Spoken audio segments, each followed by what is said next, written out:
Welcome back to Sonic Adventure. Last time we finished playing as Big the Cat, and now we're going to start the campaign of the last playable character, E102 Gamma. In terms of Gamma's previous appearances, there haven't been any. Like Big, he is originally from this game, and he's a robot built by Dr. Eggman. Of course, who else would have built this robot? Eggman says here that Gamma is the second of his E100 series robots. He'll say that right now. I was going to say in a little bit, but whatever. Thank you, Eggman. Anyway, I don't believe that. Eggman has built two other robots. And it makes sense that he has because, one, Gamma is the third letter in the Greek alphabet. Makes sense that you would be the third robot Eggman builds. Also, we have Zero, whose, serial number is E100, making him kind of the alpha, the first letter in the Greek alphabet. So, Gamma's supposed to be the third. I think he's the third. Whatever. It's kind of it's a hand-wavy kind of thing. In terms of this game, well, Gamma's campaign, I mean, Zero isn't really as important. He's more Amy's deal, so we don't need to talk about Zero at all. We'll just keep talking about Gamma, like how he plays, and how his first stage is Final Egg, Sonic and Amy's last stage. Whatever. The way Gamma works is you hold down the action button, and he sends out a laser. That laser can lock onto multiple things. If you lock onto a bunch of things, then let go of the action button, Gamma will shoot. The more things he shoots at, the higher his combo is, and the more time he gets back. The thing with Gamma's stages is that you lose time as you continue on. You start off with 3 minutes, and the timer constantly ticks down. You destroy things, the timer goes back up. Depending on how many things you've locked onto, the multiplier for your time goes way high. So, for example, if you lock onto one thing, you only get 1 second back. But if you lock onto 2, you'll get 3. If you lock onto 3, you'll get 5. And if you lock onto, say, 10, you'll get 40. So it's a good thing to constantly lock onto things in this game. Well, not constantly lock on, but get high combos. Try locking onto a lot of things at once, and then let go of the button. It's not exactly too important in that stage though. It's very much a tutorial. There aren't really any enemies besides a couple of Eggman robots, and I do mean a couple, there are 2. Destroying them does get you time though. And then there's the Eggman and Tails dolls that you have to, well, don't have to, but you can destroy in order to get some time back. The goal is to destroy the Sonic doll at the end, which only takes 3 hits, and it's a moving target, but the lasers that Gamma shoots out are homing. As long as you're locked onto something, they're pretty much gonna hit whatever you locked onto. So, not much of a big deal that it's moving. And here we have Beta, as Eggman calls it, Gamma's older brother. Also, not as good as Gamma, as shown in this sort of rival battle here. Even though Eggman is rooting for rooting for Beta here, it's very easy to defeat him. You lock onto him and shoot him 3 times, he's done. It took me less than 5 seconds in order to beat him. It doesn't really count as a rival battle though. For some reason it acts like a boss fight, which I guess I'm okay with. Beta here isn't a playable character. He does kind of play like Gamma though, with some differences. I say plays like, but fights like, is what I'm trying to say. He has homing rockets, I think.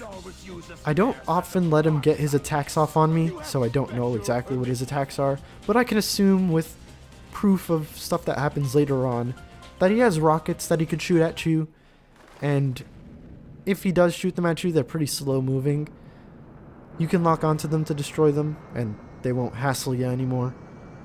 He also has this thing floating behind him, if you noticed. It's, I don't quite remember the name, but it allows him to hover, is the main thing. And if he's hovering, it's kind of, I guess, harder to hit him, I suppose. He doesn't do it here, and he honestly shouldn't, because there's no reason for him to. But that's just kind of me speculating there. He might not even be able to hover. Here we have a few more robots, and I like to think that the one that won, so say that Gamma was the one who wins, which is true. All the robots will be based off of Gamma's design, having one arm and one hand cannon.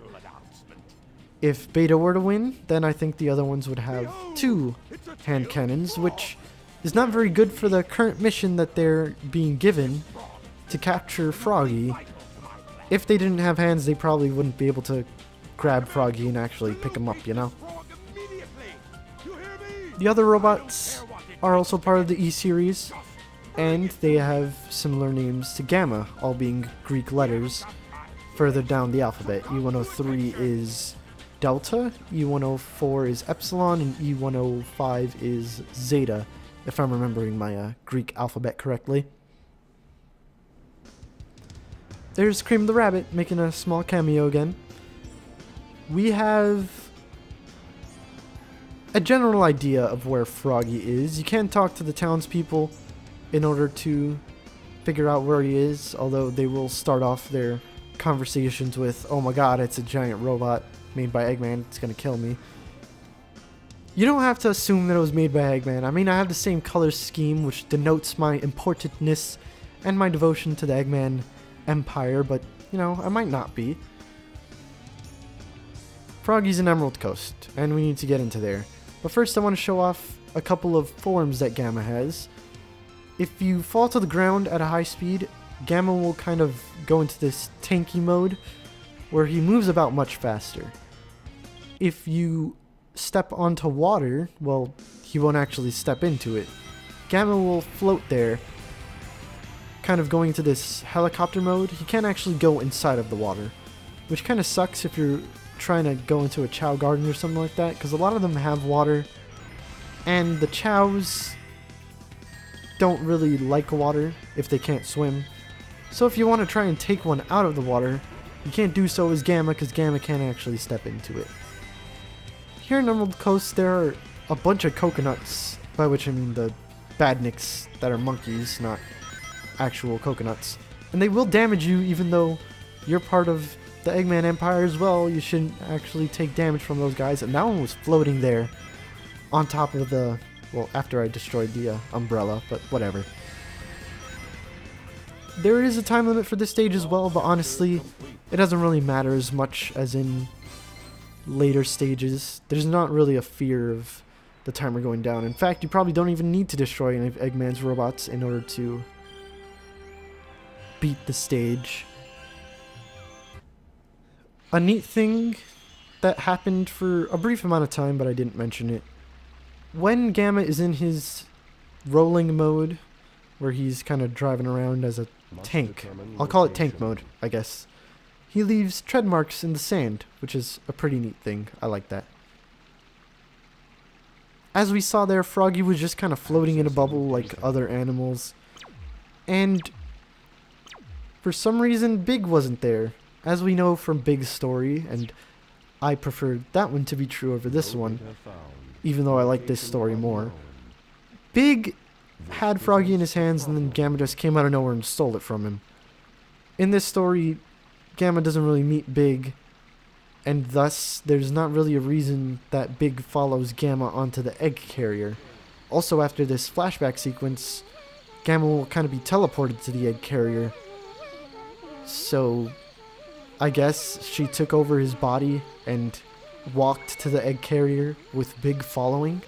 That kind of makes sense. Kinda. There's also the fact that Knuckles followed Gamma onto the egg carrier.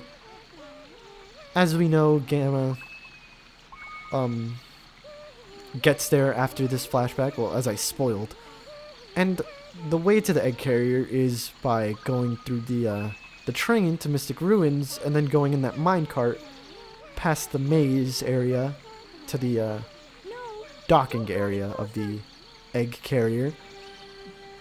But there's no reason for Gamma to go to the Master Emerald Shrine if he takes that path.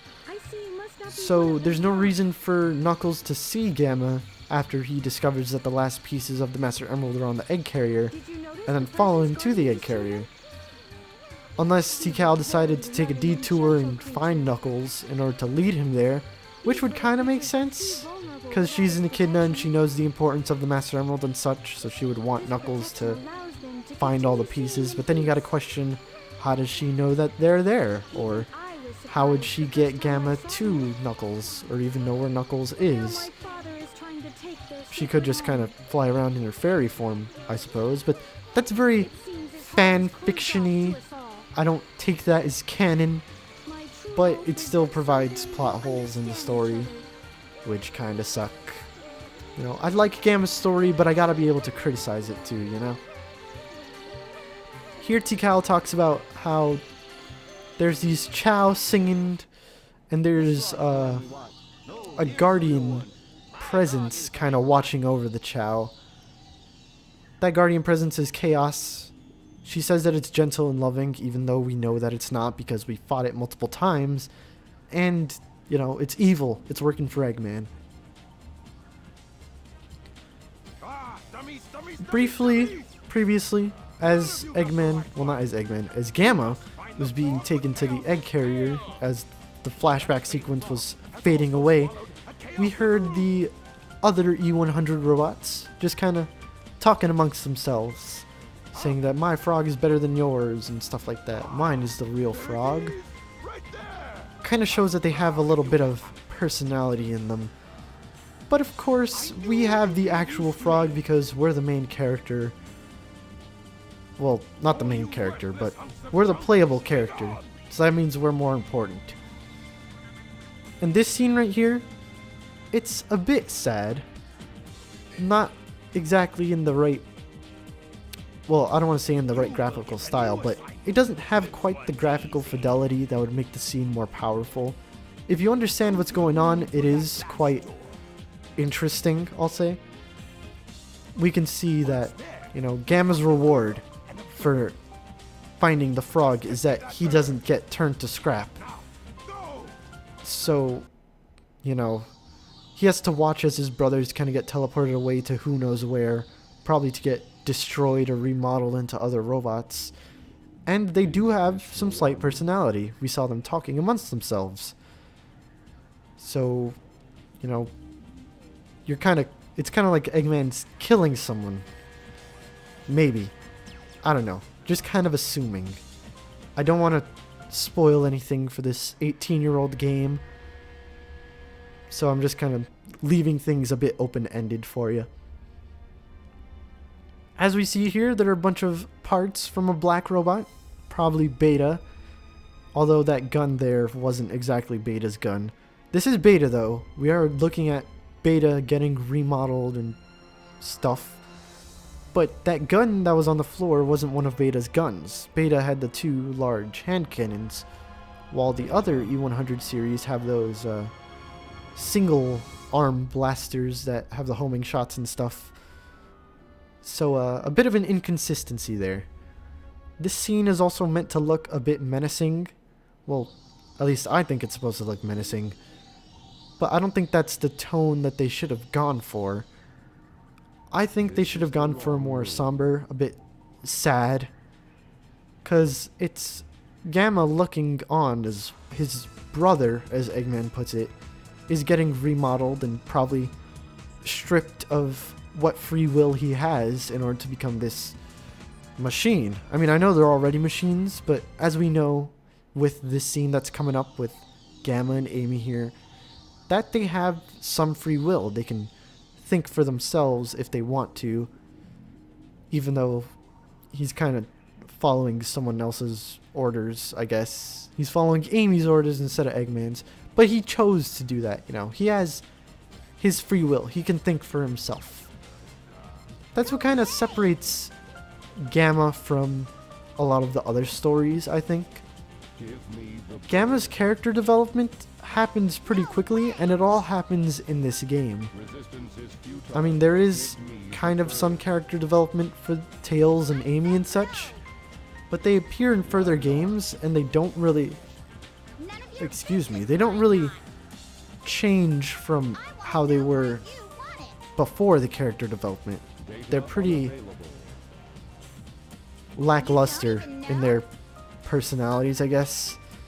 I don't know how to put it. They're not as... Their personalities aren't as focused on, I'll say, as with Gamma here. Gamma also has the treat of having a friend, unlike the other robots. The other ones kind of don't get to have the character development, which makes Gamma, again, stand out from not just other playable characters, but from those robots as well. She says here that Eggman failed to give Gamma feelings, but, you know, he is having feelings right now. Like, for example, sadness at the fact that his brethren are being destroyed, and, I guess, empathy, or sympathy, for, Amy here, with him freeing her and such. So, he actually does have feelings, Amy. Don't be assuming. Also in the previous room, with the, Whack-a-Hedgehog minigame, it showed Amy's high score of 5,200, not Eggman's of 2,000, even though Amy hasn't played the game. These are the kinds of inconsistencies that take me out of an experience. That's a joke. I actually still really like Gamma's story. That's kind of a gameplay thing, kind of like how the other characters have their upgrades, even though they haven't actually acquired the upgrades, like the Warrior Feather. Amy's just about to get it. It's one of those things that I could kind of look past. Of course, we know that we're going to have to be called up to try and beat Sonic. So next time, that's what we're going to be doing.